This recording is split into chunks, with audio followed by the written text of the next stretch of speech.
Le procès de Poutine. Une fiction d'Amnesty International.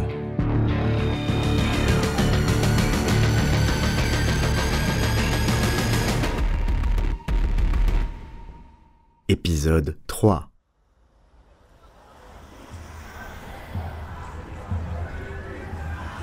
Direct dans 3, 2, 1... Oui, Nathalie, je suis devant le tribunal où le deuxième mois du procès de Vladimir Poutine s'ouvre avec un témoignage très attendu. Après l'audition d'anciens gradés de l'armée russe, de familles et d'enfants ukrainiens, c'est au tour de la défense du Kremlin de produire ses témoins. Alors qu'il a gardé le silence depuis le début des audiences, une question est sur toutes les lèvres ce matin. L'ancien président russe va-t-il rester mutique ou va-t-il au contraire choisir de s'exprimer ? Réponse dans quelques minutes. Ok, parfait. C'est à quelle heure le prochain direct tu sais, avec l'expert d'Amnesty International ? 19h15, je crois. Ok, je file. À toutes, bon courage. Merci, toi aussi.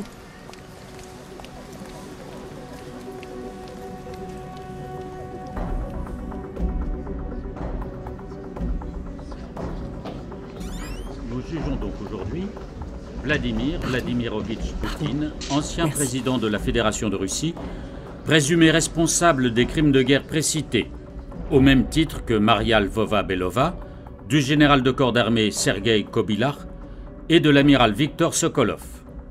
Maître, votre client refuse-t-il toujours de parler ?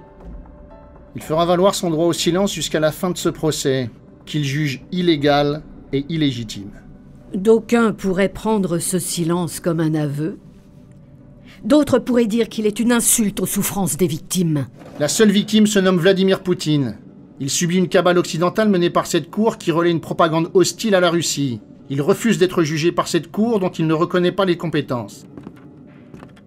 Il ne participera pas à ce cirque. Vous lui rappellerez que plusieurs dirigeants politiques et militaires ont été déjà condamnés pour crimes de guerre et qu'eux aussi se pensaient au-dessus des lois. Slobodan Milosevic est mort pendant son procès pour génocide.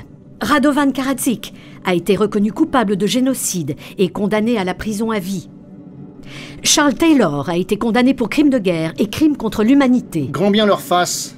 Vladimir Poutine, lui, entend rester dans l'histoire non comme le bourreau que vous vous échinez à décrire, mais comme un libérateur. J'en doute, au vu des atrocités de cette guerre. Oui, la guerre c'est dur, la guerre est atroce. Mais c'est vrai des deux côtés. Pouvez-vous jurer devant ce tribunal que l'armée ukrainienne n'a commis aucune exaction ? L'arrestation de Vladimir Poutine est illégale.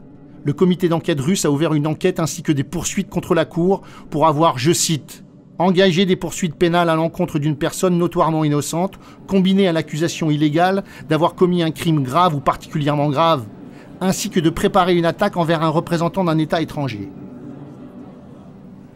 Bien, merci pour ce préambule. La parole est au premier témoin de la défense. Pouvez-vous décliner votre identité et votre fonction ?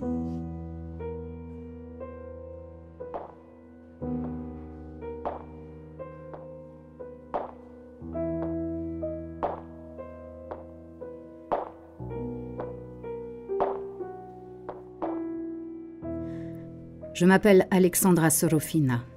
Je suis née en 1985 à Voskresensk. J'étais la directrice de cabinet de Maria Lvova-Belova, commissaire aux droits de l'enfant auprès du président de la Fédération de Russie à partir d'octobre 2021.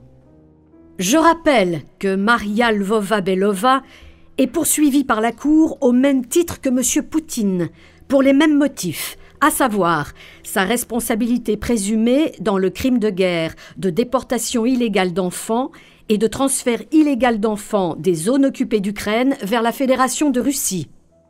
À Madame Sorofina, niez-vous que la Russie ait organisé le déplacement d'enfants ukrainiens ? Absolument pas. Nous l'avons fait, oui.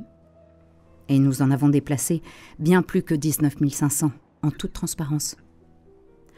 J'en veux pour preuve la parade patriotique organisée en février 2023 au stade Loujniki de Moscou.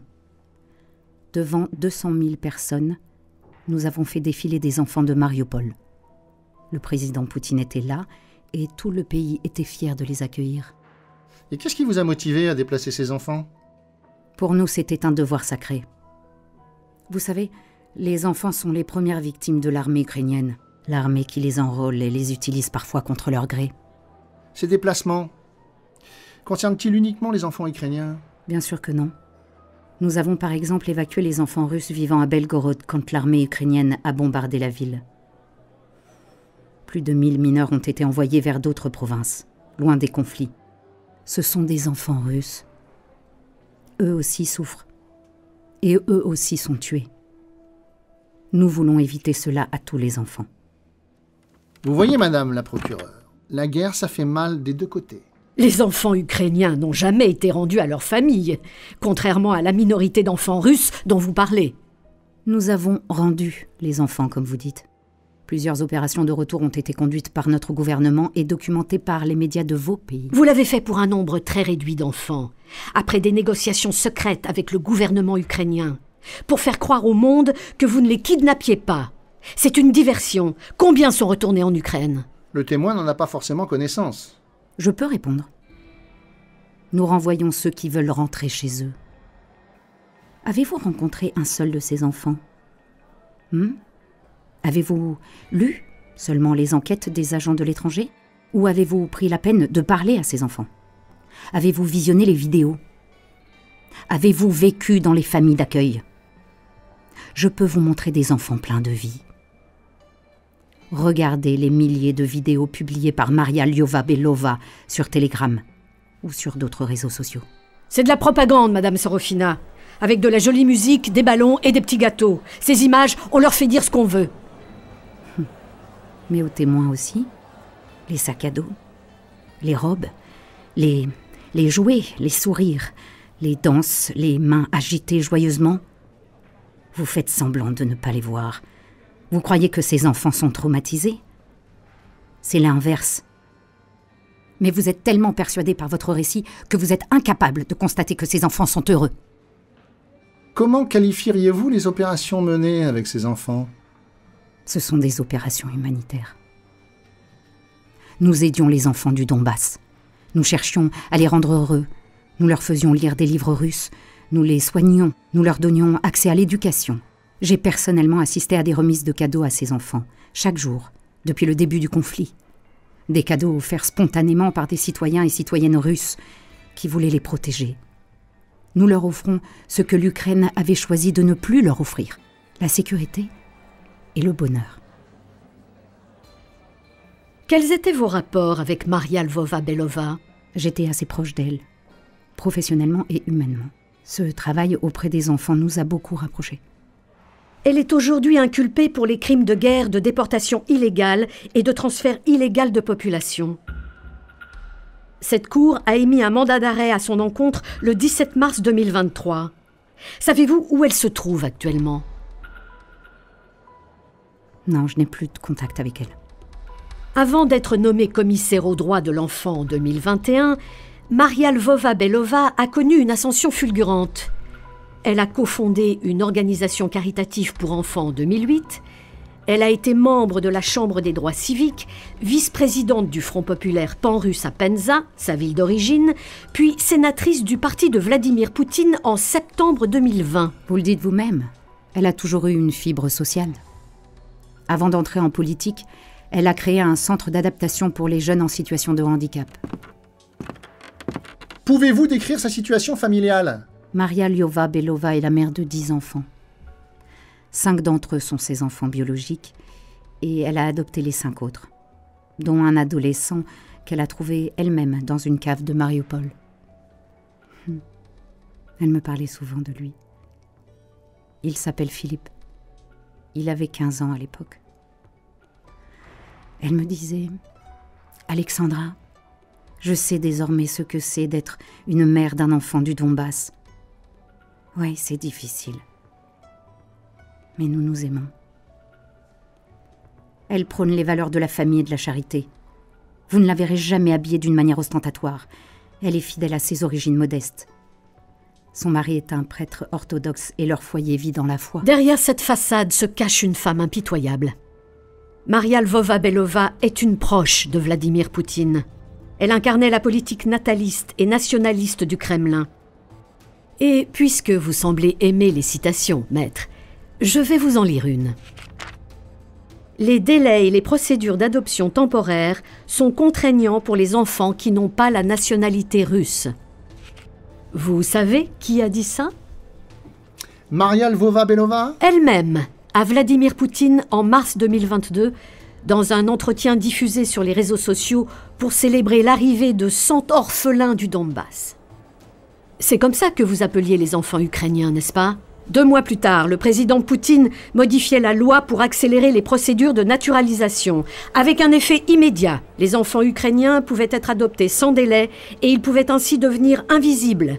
On leur donnait un passeport russe, on changeait leur nom, leur prénom, leur date et lieu de naissance et ils devenaient intraçables.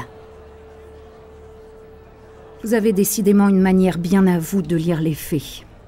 Nous avons fait ça pour les aider. La loi interdisait aux Russes d'adopter des enfants étrangers. Grâce à nous, les orphelins et les enfants privés de soins parentaux ont pu bénéficier d'un accueil chaleureux et de meilleures conditions de vie. Bien sûr. Je précise que la possibilité de leur fabriquer un nouvel état civil a eu pour effet immédiat de supprimer tout lien avec leurs vrais parents et tout lien éducatif et spirituel avec la nation ukrainienne. Vos allégations de kidnapping sont blessantes et mensongères. Ce sont des enfants traumatisés par la guerre. Un traumatisme, ça doit s'effacer pour aller de l'avant. La plupart des enfants ukrainiens ont été placés dans des abris temporaires ou chez des proches. Vous voulez dire que les mineurs privés de droits parentaux ont été emmenés dans des centres de détention temporaire présents dans au moins 57 régions de Russie? 57! Quel pays possède 57 centres sur son territoire pour accueillir les enfants de ses ennemis par charité? C'est parti! Et vous récitez votre litanie habituelle, et allez! Laissez-moi finir. Ces enfants rejoignaient ensuite des centres pour la promotion de l'éducation familiale, où un tuteur pouvait lancer une procédure de naturalisation sans leur demander leur avis. Le consentement n'était demandé qu'aux mineurs âgés de 14 à 18 ans. Les enfants étaient même inscrits sur une plateforme en ligne qui mettait leurs données à disposition de tous, comme un supermarché de l'adoption. Je n'aimerais pas vivre dans vos rêves. Vos fantasmes sont terrifiants. Madame Sorofina, pouvez-vous décrire les modalités requises pour l'adoption des enfants ukrainiens? Bien sûr. Je n'ai rien à cacher. Les parents adoptifs devaient suivre une formation adaptée comme c'était le cas avant la guerre. Face à la demande de formation, nous avons ouvert une 30aine d'écoles spécialisées dans la région de Moscou. Les parents recevaient une allocation pour les aider dans cette lourde tâche. Par exemple, pour l'adoption d'un enfant en situation de handicap, d'un enfant de plus de 7 ans ou de frères ou sœurs ensemble, l'allocation était d'environ 156 000 roubles, soit un peu moins de 2 000 €. En 2023, le Conseil des droits de l'homme de l'ONU a exigé de la Russie qu'elle permette aux organisations internationales de rendre visite aux enfants déportés de force. Il a aussi demandé au Kremlin de, je cite, « cesser le transfert forcé illégal et la déportation de civils et d'autres personnes protégées à l'intérieur de l'Ukraine ou vers la Fédération de Russie. En particulier d'enfants, y compris ceux qui sont placés en institution, ceux qui ne sont pas accompagnés et ceux qui sont séparés. » Cette demande a été adoptée par 28 voix pour, 17 abstentions et 2 contre. Qu'ont répondu les autorités russes? Je l'ignore. Cela sort de mon domaine de compétence. Madame la procureure, en avez-vous fini avec le témoin? Oui. Je terminerai en rappelant que les mandats d'arrêt émis par cette cour contre M. Poutine et Mme Lvova-Belova ont engendré 2 effets pervers. L'accélération des procédures de nationalisation, dont nous venons de parler, mais aussi la fin du rapatriement des enfants. Il était déjà très limité. Il est devenu impossible après l'émission des mandats. C'est absurde! Où sont vos preuves? Nous les produirons. Nous avons la preuve que le FSB intervenait systématiquement pour tenter d'empêcher les départs de Russie, en arrêtant les militants et les citoyens russes et biélorusses qui aidaient des familles ukrainiennes à localiser leurs enfants. L'Ukraine a ainsi perdu la trace de dizaines, de centaines de milliers d'enfants. À présent, c'est trop tard. Ils sont russes. J'ai vu et accueilli plusieurs centaines de ces enfants. Vous en parlez comme s'ils étaient des lignes statistiques. Mais ils avaient, et ils ont encore, un visage, un cœur qui bat et des émotions. Après avoir été recueillis, beaucoup critiquaient le président Poutine et la Russie, et c'est bien compréhensible. Mais leur intégration s'est faite avec le temps, et comme vous dites désormais, ils sont russes. Et heureux. Votre supérieur et vous avez étendu le droit de soumettre une demande d'adoption au directeur des institutions éducatives et médicales. Tout est inscrit ici, noir sur blanc. La vie de l'enfant n'était pas prise en compte.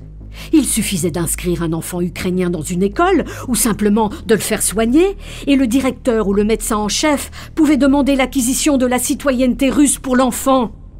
Vous avez effacé leurs traces, car vous savez que chaque enfant ukrainien déporté est la preuve vivante d'un crime de guerre russe.